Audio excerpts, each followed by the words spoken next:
Welcome to our channel. Like, comment, share and subscribe. And don't forget to hit the bell icon for notification. Let's start the story. ये कहानी एक छोटे से गांव की है जहां दो दोस्त बचपन से साथ रहते थे। उनका हंसना खेलना खाना पीना एक दूसरे के साथ ही था। अक्सर वो घूमने भी साथ जाया करते थे।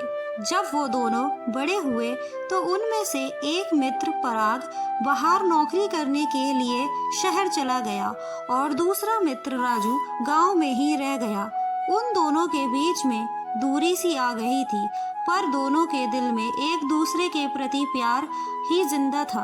आज काफी सालों बाद पराग गांव जा रहा है। उसके मन में एक अजीब सी खुशी है क्योंकि वो अपने पुराने लोगों से मिलने के लिए उत्सुक है और खासकर अपने बचपन के दोस्त राजू के लिए।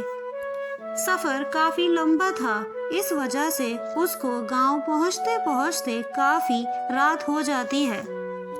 कुछ समय बाद वो गांव पहुंचता है और वहां पहुंचकर वो देखता है कि पूरा गांव अंधेरे में घिरा हुआ है, मानो जैसे किसी व्यक्ति ने काला कंबल ओढ़ लिया हो।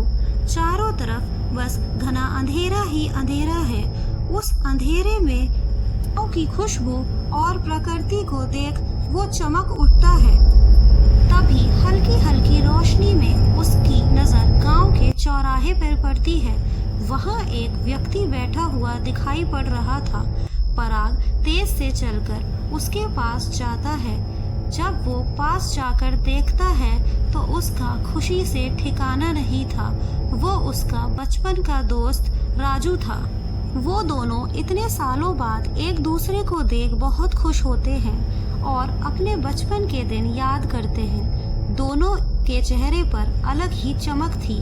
आपस में बात करते करते दोनों वही चबूतरे पर बैठ जाते हैं।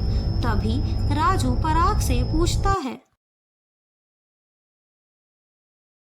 इतने सालों बाद आया है तू, बोल आज कैसे आना हुआ, कैसे तुझको याद आ गई? अरे यार कैसी बात कर रहा है, भला मैं अपने गांव नहीं आ सकता? मन किया सो आ गया। अच्छा किया जो तू आ गया, मैं तुझको बहुत याद किया यार। मैंने भी यार, अब मैं आ गया हूँ, कुछ दिन रहकर ही जाऊंगा। इन दिनों हम खूब सारी बातें करेंगे। ठीक है, पर अब तू घर जाकर आराम कर, लंबे सफर से आया है। मैं तुझको बाद में मिलता हूँ। ठीक है, मैं चलता हूँ, शाम में मिलूंगा।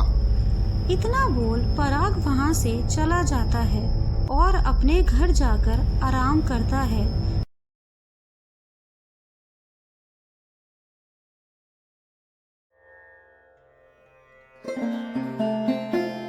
कुछ देर बाद राजू पराग के घर खाना लेकर आता है। ये देख पराग बहुत खुश होता है। चल चल पराग, खाना खा ले, तुझको भूख लगी होगी। तू आज भी बदला नहीं।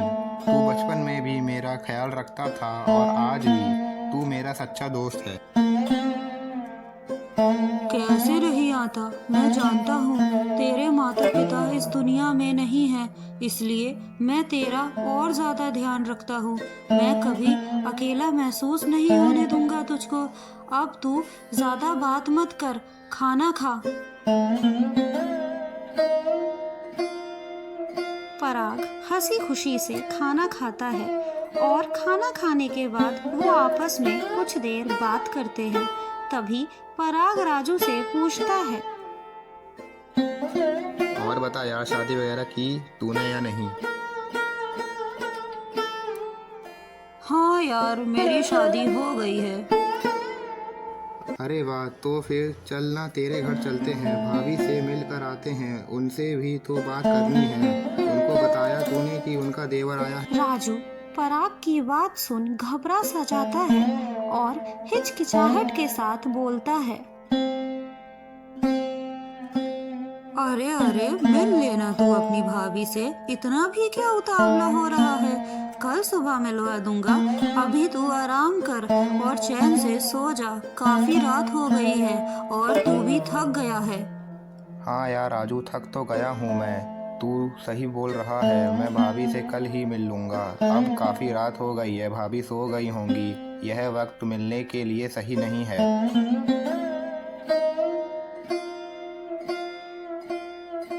हाँ सही कहा। अब तू सो जा, मैं भी घर चलता हूँ। तेरी भाभी इंतजार कर रही होगी, वरना फालतू में मुझ पर गुस्सा होगी। तू तो जानता ही है इन महिलाओं को। इतना कहकर दोनों आपस में जोर जोर से हंसने लगते हैं और थोड़ी देर बाद राजू वहां से चला जाता है। पराग आराम से सो जाता है। आधी रात बीत चुकी थी। पराग थका होने के कारण काफी गहरी नींद में चैन से सो रहा था।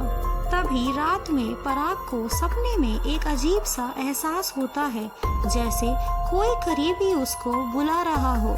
उसके सपने में एक आदमी अकेले घर के बाहर बैठा दिखाई पड़ता है, पर जब पराग उस आदमी की ओर जाता है तो वो गायब हो जाता है।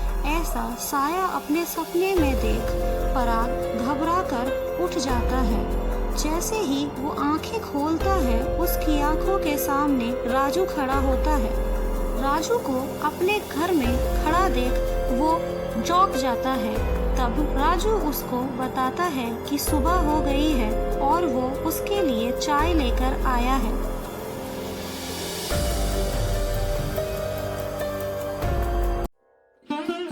अरे राजू, इतनी सुबह तुम यहाँ? हाँ दोस्त, मैंने सोचा सुबह की चाय तुम्हारे साथ पीऊं। अरे मेरे दोस्त, इतनी चिंता भी ना करो मेरी, कहीं भाभी मुझको अपनी सौतन ना समझ ले। वो इस बात पर हंसते हैं। तभी राजू पराग को चिंता में देख सवाल करता है। क्या बात पराग, तू रात में सोया नहीं सही से? कुछ परेशान सा लग रहा है। पराग अपने सपने के बारे में राजू को कुछ नहीं बोलता और बात को घुमा फिरा कर जवाब देता है। अरे नहीं, ऐसा नहीं है, अभी मैं नहाया नहीं हूँ, इसलिए ऐसा लग रहा हूँ। तू रुक, मैं नहाकर आता हूँ। पराग राजू से अपनी परेशानी छुपाकर उसे कुछ नहीं बताता और उसे दिलासा देकर नहाने चला जाता है। पर जब वो नहाकर वापस आता है, तब वो राजू के घर जाने की फिर से जिद करता है। पर राजू हर बार की तरह इस बार भी बात को टाल रहा होता है। ये देख पराग को कुछ अजीब सा लगता है और वो राजू से गुस्सा होकर बात करता है। क्या बात है राजू, मुझको गांव आए हुए 2 दिन हो गए, पर तू अपने घर नहीं लेके गया। इसका क्या मतलब समझूं मैं कि तू मुझे अपने घर नहीं ले जाना चाहता? अरे नहीं पराग मेरे भाई, ऐसी बात नहीं है। मैं भला तेरे साथ ऐसा क्यों करूँगा? तू तो मेरे भाई जैसा है। तो फिर तू मुझको अपने घर क्यों नहीं ले जा रहा है? ठीक है बाबा, ठीक है। आज रात को मैं तुझको अपने घर लेकर चलूँगा। तू रेडी रहना। ठीक है भाई, मैं रेडी रहूँगा।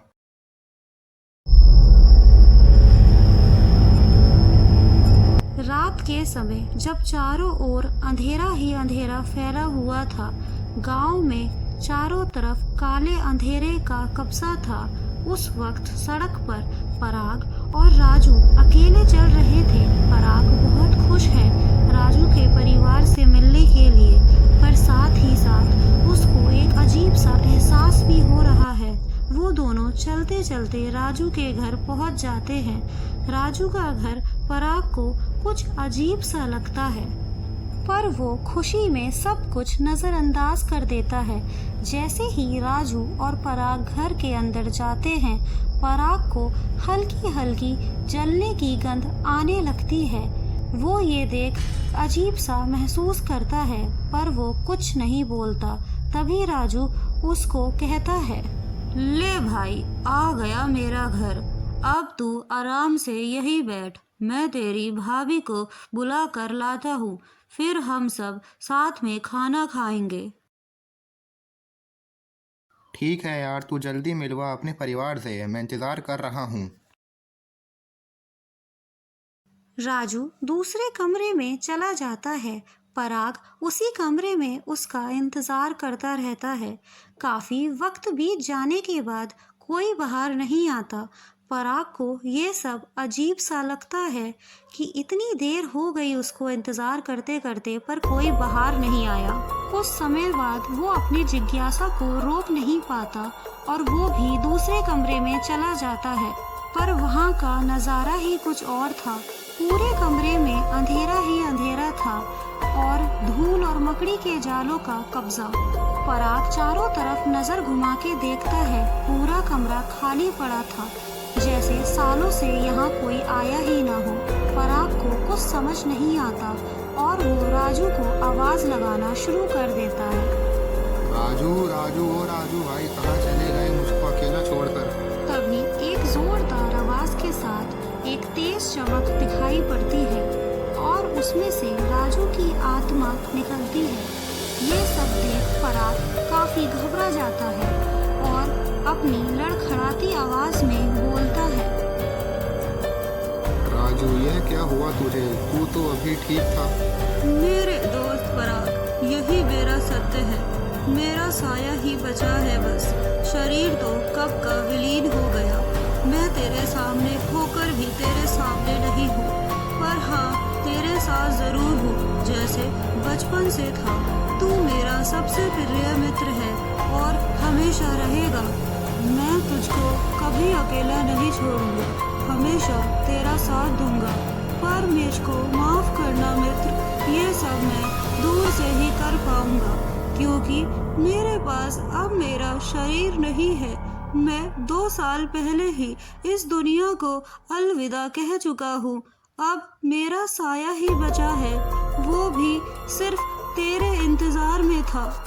इतना सब सुन पराग की आंखों में आंसू आ जाते हैं। उसका मन भारी होने लगता है।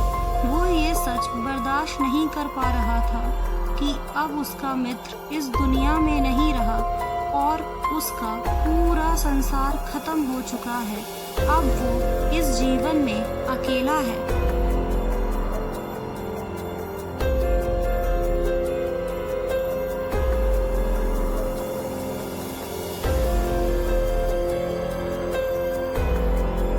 पर यह सब हुआ कैसे और कब हुआ?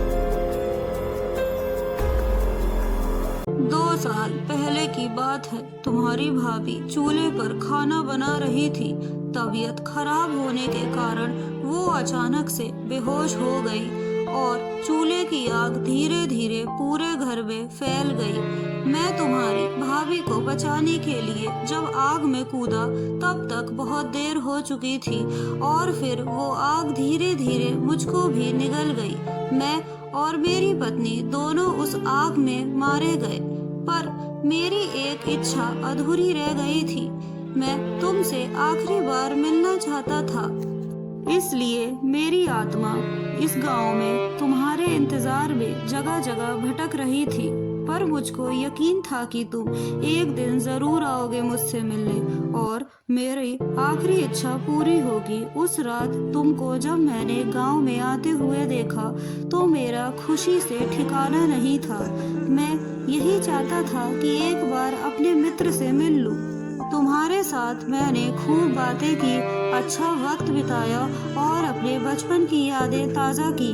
यही चाहता था मैं आखिरी बार मरते वक्त, पर ये उस वक्त हो न सका। इसलिए मेरा साया तुम्हारा इस गांव में बेसब्री से इंतजार कर रहा था। अब मैं तुझसे मिल लिया, मेरी सारी अधूरी इच्छाएं पूरी हो गई।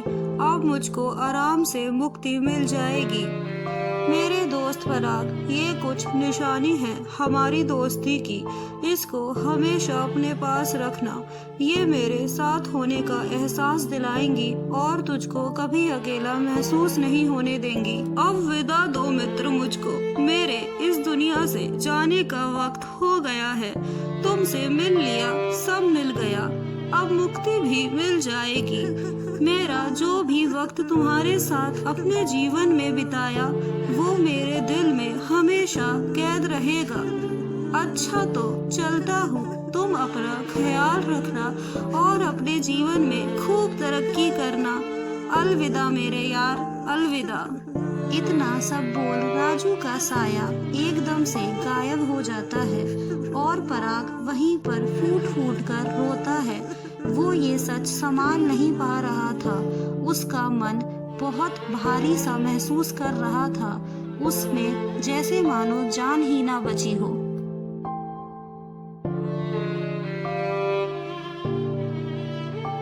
अगले दिन सुबह आंखों में नमी लेकर भारी मन के साथ कड़वा सच सहकर पराग जिंदा लाश की तरह धीरे धीरे चल रहा था। पराग गांव को हमेशा हमेशा के लिए छोड़कर जा रहा था और अपने मन में सोच रहा था। माता पिता तो बचपन में चल बसे, एक मेरा मित्र राजू ही था मेरे परिवार के नाम पर, अब वो भी नहीं रहा। मेरा सब खत्म हो गया। अब इस गांव में मेरे लिए कुछ नहीं बचा। मैं भी इस गांव नहीं आऊँगा। यहाँ बस मेरी बुरी यादें हैं। कुछ अच्छा था तो वो मेरा दोस्त राजू था, अब वो भी नहीं रहा। बस राजू की कुछ यादें साथ ले जा रहा हूँ आगे का जीवन जीने के लिए। ये सब सोचकर पराग उस गांव को हमेशा के लिए छोड़ देता है जहां उसने अपने बचपन की सबसे हसीन यादें कैद की थीं। वो अब भी यकीन नहीं कर पा रहा था कि उसका दोस्त राजू अब इस दुनिया में नहीं है। वो किसी और दुनिया का सदस्य बन चुका है। पराग अपने मित्र राजू की यादों के साथ अपने जीवन में आगे बढ़ जाता है, पर उसको अपने बचपन के मित्र को खोने का गम हमेशा जीवन में सताता रहता है। Thanks for watching. Stay tuned with our channel for more such type of story videos. See you soon with next story. Bye bye.